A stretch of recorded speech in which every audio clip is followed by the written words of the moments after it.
Well, welcome to the Viking Press Pass. I am Matthew Nickel, and joining me today, senior linebacker and captain Dylan Burton. So, Dylan, thanks for joining me.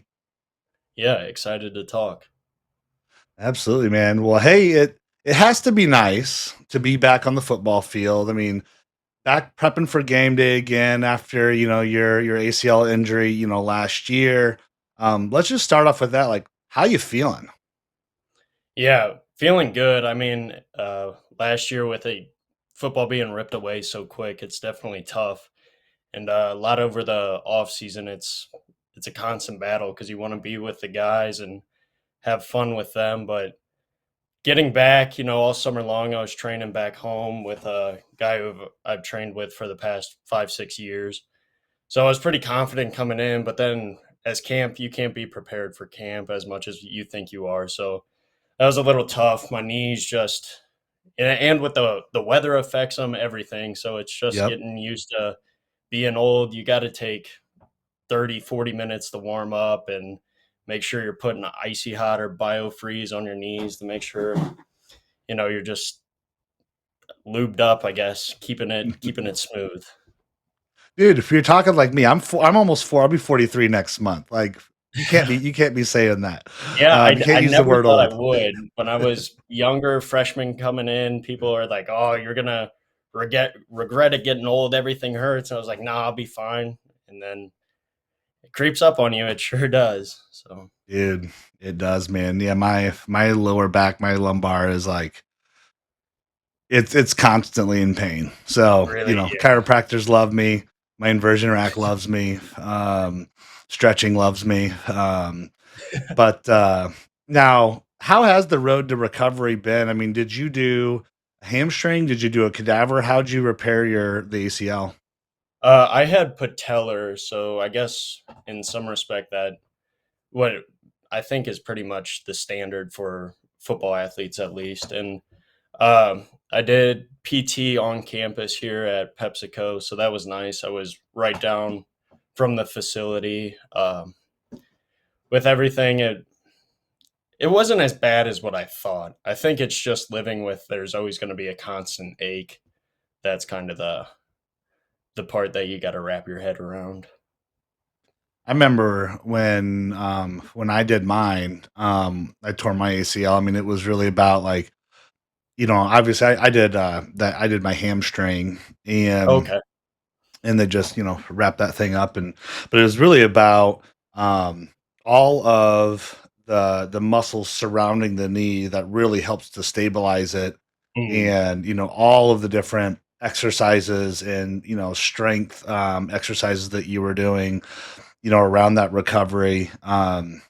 It's I would say that that unknowing aspect of is it ready to go, can I cut, once you're on the field and you're in action, like that mind just kind of goes away. yeah. Um, and it's a lot more reflective after the fact. Like, God, I just played a scrimmage. I just played a game, and man, I was feeling great. Yeah. It can be quite concerning. Like, I'm only 10 months out, start of this month, so from surgery. And it was pretty concerning 2 months ago. I could barely Mm. squat 315, and you got to go up against people that weigh that much and hold your Yep. water, and so that it is concerning. But just sticking with the program and really emphasizing hitting those parts that they tell you to. I definitely feel like I have full confidence in it. It's just I guess this like breakdown aspect. There's a couple times in practice I'll be going and I go to make a cut and I just my momentum keeps carrying me. So it's a little that's the part that I got to get used to is breaking down and change a direction. Yep. Yep. Yeah, you adjust pretty quick. I mean, you'll start to notice that. I think I started doing football activities. I was out in Colorado when mine happened, Okay. right around like 9, 10 months. So, um, well, let's talk a little bit about, you're talking a little bit about kind of that game speed. How did it feel last Saturday just being in the scrimmage against Loris? Against Loris, I thought it was really good. Our defense really the first few drives I was in. we really tore it up. The D line was sound. Pretty much everything was blown dead by the time I got to it. So it, in a way, that was nice. Just kind of rub off the rust and get to the spot I need to be to make a play. But going game speed, everything was blown dead right away, so I didn't get too much action, unfortunately. But Yeah, that, in yeah. respect, that's good for our defense. Yeah, no, 100%. And I mean, it's tough, right? That's such a controlled environment. Like, you're Mhm. simulating a live game, but you're also, the referees are blowing, plays dead, Yeah, prematurely, right? And I was up in the stands watching, and you could hear a lot of the parents like, "Oh, come on!" They wanted to see that play extend on, but you got to control it. You're trying to simulate it and learn, during that time. So, but I was looking at last year. I mean, because it happened in the Carroll game, right? Kind of early on in the Carroll game. Was that right? yeah, yep, Yeah. I mean, in just your 6 games, you were averaging 9 tackles a game. Um, it even talked about it here on the quick hits that Coach Reed had sent out. Returning linebacker Dylan Burton ranked second on the team a season ago with 46 tackles, and you only played just a little over half the season. right. Um, Man, you've got a nose for the ball. I mean, is it really about like preparation? Is it more about just relying on your instincts? Like, why do you feel like you have such a nose for the ball at the linebacker position? I would say it preparation, yes, but most of the time, I mean, I'm just chasing down people. There's unfortunately we had some times where I'm pretty sure most of my tackles are assist, which is perfectly fine. It I was mean, it was it was it was I split hate actually. looking at stats. I hate people give me shit. All that should be me, but I just sprint to everything, go until the whistle's dead. There's been plenty of plays where I'm tracking down people way outside where the corners are, and that's where I'm making a tackle or being the guy to clean it up. So I take that as, especially now, I'm gonna run as much as I can now that I got my knee back. Like, take every advantage Yeah, you can because you never know when somebody's gonna pop out, and you got to be there to clean it up. absolutely. Well, a lot of this defense, right, is predicated around strong linebacker play. So, Mm. um, but no, it's gonna be exciting, man, to see you back on the field. And um, it was funny as I was talking to Toby earlier in the week. He was talking about how he played linebacker in youth football. Ryan Gustafson was the center. Um, and what about you? I mean, like, I coach my son's team, his third and fourth grade tackle team. Did you play youth? And then, what like position and stuff did you play kind of growing up? Yeah, I started out in youth. We had a weight limit all the time, and I was always over the weight limit up until like seventh or eighth grade. So I was always O line, D line. Then seventh, eighth grade, started running the ball. I cut down, and I was only eating like a hard boiled egg a day to make weight and everything. So that was pretty extreme for that age, I guess. But got into high school. I ran a little bit, but then I really decided I just wanted to focus on defense. So they put me at D end, and I enjoyed that. But then as numbers got short, I got moved to right guard also on the offensive line. So I played right guard and D line or D end. That's Yeah, what. you've run the gambit. You've run Yeah, the and it, gambit. it was a lot of fun. I love being a pulling guard and just get to ear hole somebody, but it was definitely different coming. I've always wanted to be a linebacker. So freshman year when I get here, and this is my first time playing as a stand up player, it kind of felt awkward, and I've never backpedaled in my life. So that it definitely took watching Tim Swaney and old like footage of how the team plays to learn what type of technique to have and how to move as a linebacker. Man, no, Tim Sweeney, man, that's a great one to watch. That's a great one to Yeah, watch. I was Um, fortunate for him to come back his fifth year. yeah, absolutely. No, that's pretty cool. I mean, I convinced Mikey Alvarado to come over, Mm. and he's actually coaching the defense for me. So, Oh, gotcha. um, Awesome. yeah, so it's been a nice little Augie connection there. Well, hey, it's game week, man. Like, this is exciting. There's a group of guys that I, connect with around, UMHB and Eau Claire and Whitewater and just kind of across the country. And, so we've been talking just a ton about, the games that were going into last night, and then games that were going off this weekend. How do you feel like preparation has been going kind of this week, as you prepare to travel to Simpson? Preparation's been well. I think Simpson, in a way, they run a lot of formations just like our offense. So us seeing all the formations that our team throws at us, it was kind of not the same stuff, but it's having we have the formations and idea, but then preparing for, I'd say their best player is probably number 9, preparing for him to be the guy to watch out for if he's coming in a jet or rocket motion, Mhm. having just stuff like that in the back of the mind. But then also with classes starting up, we wanted to emphasize like while you're on the field, you got to be focused up, only thinking about football. And I think we've done a good job preparing for that. We've put in some different formations defensively, which I don't think we'll be in the need of using that specifically just because it'll be for a different offensive style, but we just in case we have that. I like it. Um, yeah, I'm always curious to see how the defense, kind of either going into the year over year, even throughout the season, adds kind of wrinkles and different layers to, how they're hiding coverages or, blatantly trying to show a coverage and jump out of it. And building around, I mean, Reed Haskins, comes from the CCIW, and he was at Wesleyan, 3 or 4 years ago. And yeah, Noah Craycraft, that'd be interesting to see him. And I saw it looks like they're starting a freshman quarterback here too as well. So they have a Mhm. handful of freshmen, on a couple freshmen here, it looks like, on the first team O. And so it'll be curious. They've got a little bit of a younger, I would say, team. Yeah, definitely. But well, hey, let's talk a little bit about just being a captain, right? Specifically, and it's you, Braden, and Nick, and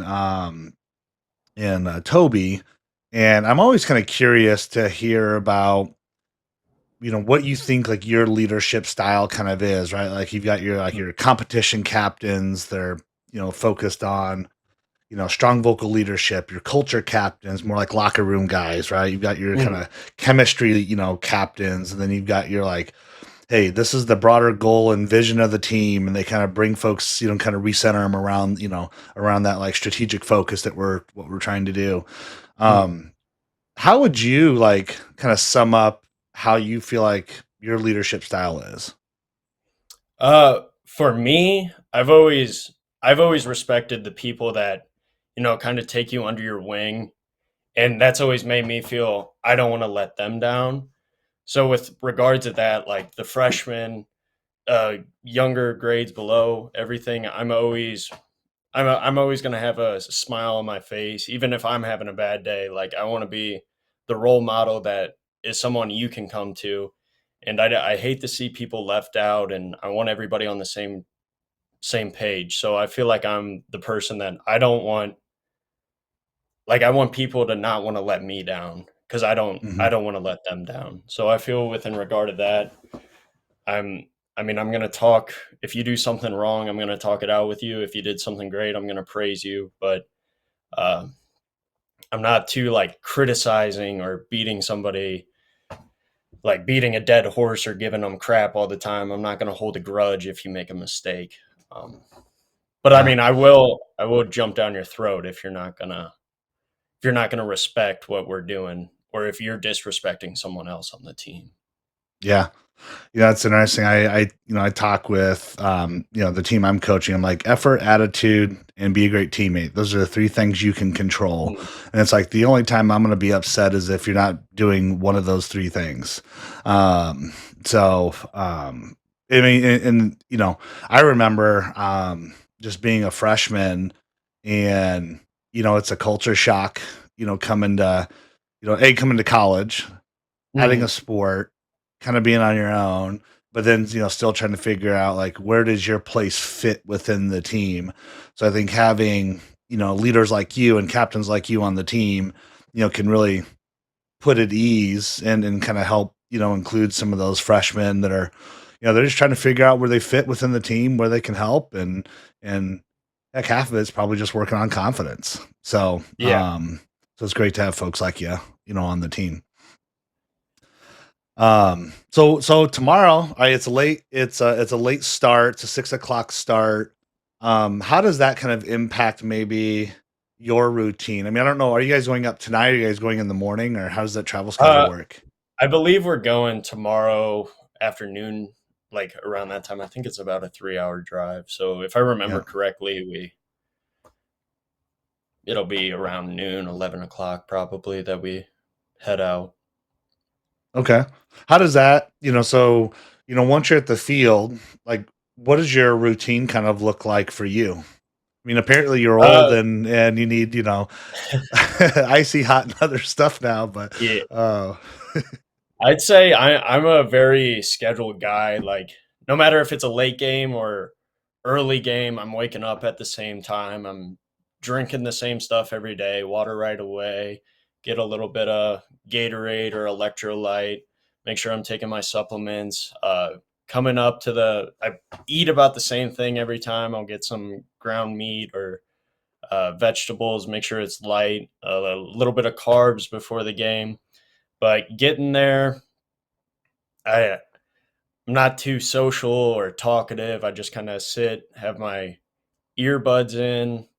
I'll go stretch on the field, get my hips warmed up, get my ankles warmed up, and then I don't know. We get about an hour before is when I'll start suiting up. I used to get my wrist taped, and I think that was like my thing to do, but now I kind of just like taking my own time and making sure everything's feeling right. what are you listening to in your earbuds?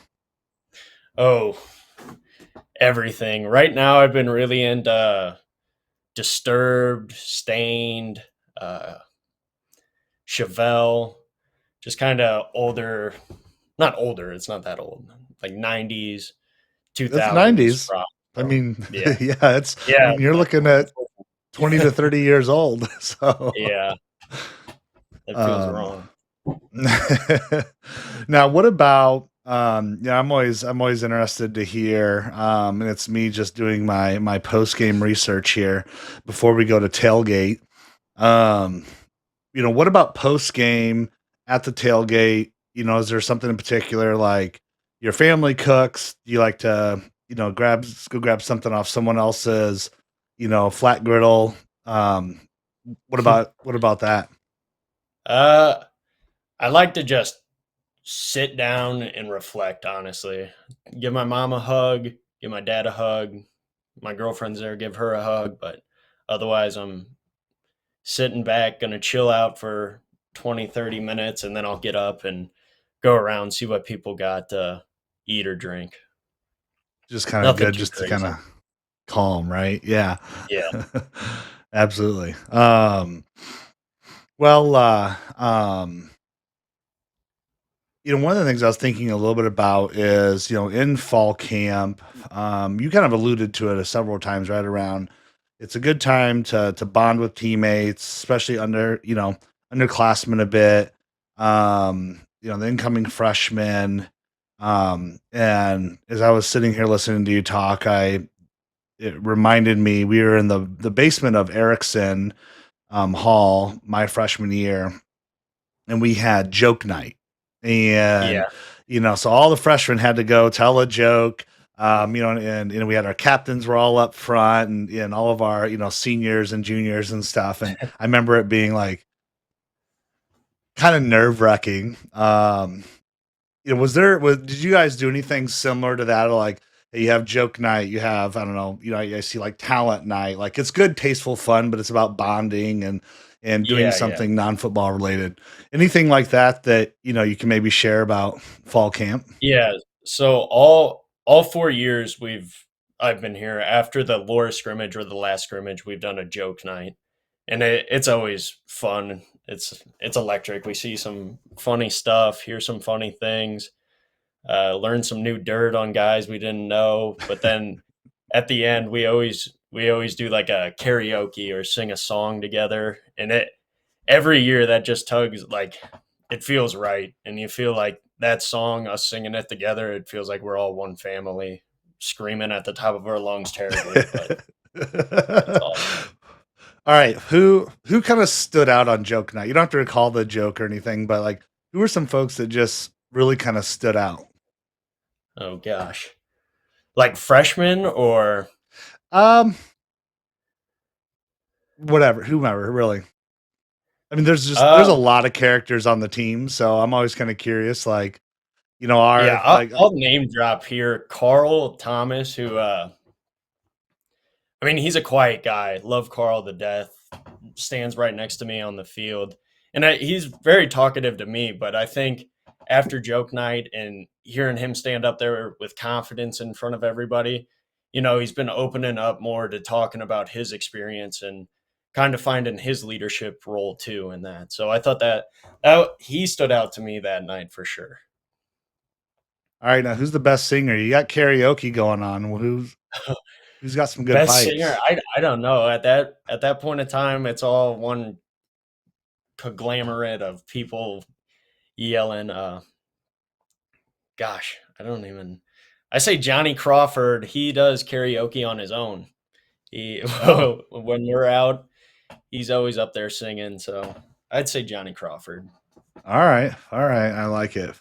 It reminded me my freshman year. Um, One of the kids was incoming with us. He didn't have a joke. He just went up there and just did the from the Goonies, the was it Truffle Shuffle or whatever, Shuffle, and it shuffle. just killed. It was. I still think about him doing that and can still see him doing that, and it was iconic, iconic. Um, well, hey, what's something, maybe about yourself, that, maybe many people don't know about you? Mm, I don't know. It's always tough. I never really like talking about myself terribly much. Shoot, I don't know. Put me on the spot with that one. All right. Oh, we can move on. It's not a big deal. Yeah, switching. Um, hey, let's talk a little bit about your major. So your geography major, GIS minor. What kind Mm. of interested you in that path? So it's funny you say that. I was just talking to Coach Ragone, and I told him my major was geography, and he was like, "I think you're the only one in the history of him being there that he's heard a geography major." So I coming in, I wanted to do kinesiology, something within the sports or exercise world, but then I don't know.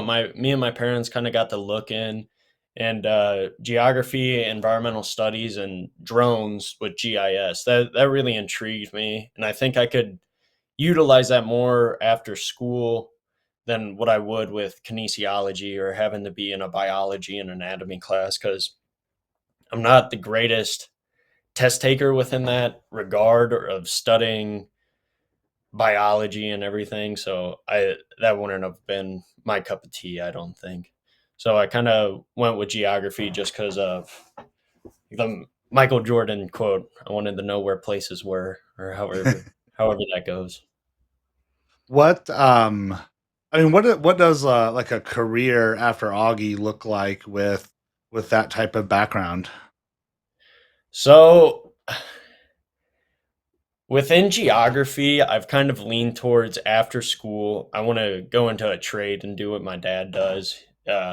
He's a power lineman, and it's been very influential on me. And I think while I'm young, I could travel and utilize what I want to, like, work with my hands, be outside. I'm really I'm really labor intensive and like to do that stuff. So I think after I'll do go into a trade right away.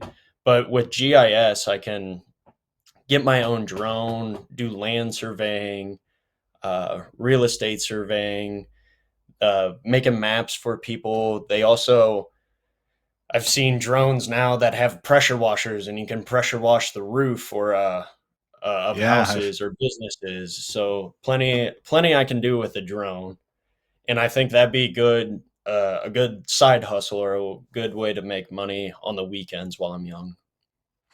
Yeah, similar. Alex Simon, who played baseball and graduated last year, Yeah, yeah. he kind of had something similar, but he would look at like back to original like land surveying and the um of areas of like lock and dams and things like that, Mm. all the way back to like early 1900s, and could kind Wow. of Yeah. plot how that, so that all the, when you're talking a little bit about like the land surveying, and you can get into some pretty cool stuff. And my friend I work with, her husband is a lineman, and so it's like, oh, something happened in Oklahoma, they kind of go out Mm. and can help them. I couldn't get that high.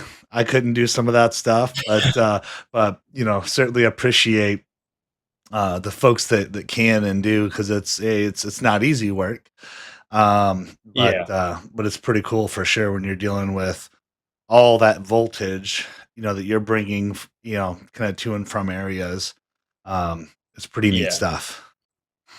It's Have definitely you? definitely hard on a family or I mean, my dad's missed plenty of birthdays and Christmas and uh, holidays, all of it. But I think it is just the adrenaline thing and being in like a brotherhood, like what football is, because that's, I mean, with football, that's kind of what how it's trained me to be is rely on your brothers and have that connection. And I think I see that within being a lineman.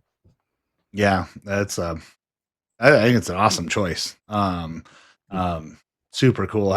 Now, have you had to do? Did you get a chance to do any like internships over the summer or in the past that were somewhat into that path, or I'm not sure, industry wise if you No, can. I did not. I was looking like in the fall last year, but after I had gotten injured, I knew I was going to have to focus on, being consistent with knee recovery and all that. So that kind of limited me with what I did with regards of internships. Yeah. Um, well, hey, just two things here. I know you have to get going here in a little bit, but what advice would you give or do you give to whether they're underclassmen or incoming freshmen that are on the team? What type of advice would you give them? Advice I would give is do everything to your full potential. Go to class every day. Make sure you're going to the gym two like 2 to 3 times extra a week. Also going in Sunday and the days we have off is huge. While you're young, that's when you're growing the most. um, the coaches really aren't, I mean, they probably are mad at you, but you got to take it with a grain of salt, and every day is a new day. Don't get caught up in chasing girls or doing other things. Just stick to football and have fun with school in a good respect, and it'll all pay off. And by the time you get sophomore, junior, senior, it's a lot easier, and you don't have those worries of not making grades or having to leave Augie, because it really is a great place to be and great atmosphere we have. And with what we want to set up, it'll hopefully be a great time playing football and winning games. Absolutely. Well, hey, well, lastly, just kind of want to give you the floor here a little bit. If there's anyone in particular, you'd like to thank, whether it's family, friends, coaches, shout outs you'd like to make, anything, just kind of floor is all yours to wrap this up. Yeah, I'd love to thank my parents. I mean, they are 100% the reason I'm able to do what I love right now and play football and be attentive and lead a team is by the support I have at home, supporting me in what I do. I'd love to thank my grandma for sending cards and text messages every morning, making sure my grandpa's staying alive and something I don't need to worry him being a wild man at his ripe old age.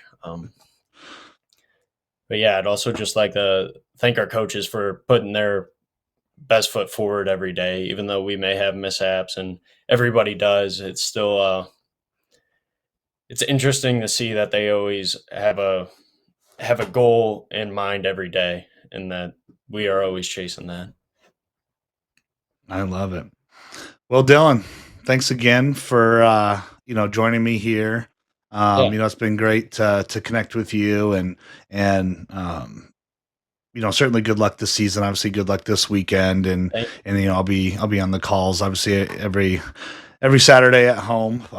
But and I say this a lot, but it's like it truly is a pleasure to watch. You guys play football, do the things that you love. Understand the hard work that goes into it, the commitment that goes into it, the sacrifices you make going into it. Um, it's a ton of fun for me. I know it's a ton of fun for the family and friends to watch you all play. So again, good luck this season. It's been a privilege having you on, man, and yeah, go Vikings. go Vikes. Thank you again for doing this too. It's awesome that we're able to connect and get our opinions and words out. Absolutely. Well, it should be. I mean, this is all about showcasing, you guys as the not just the athlete, but the people, Mm, kind of on and off the field as well. So again, I humbled, I think, every time I have these conversations. So always appreciate it. If you like today's episode, make sure to just subscribe to the Viking Press Pass. 4 letters, 1 year, 4 letters, 1 month. Yay!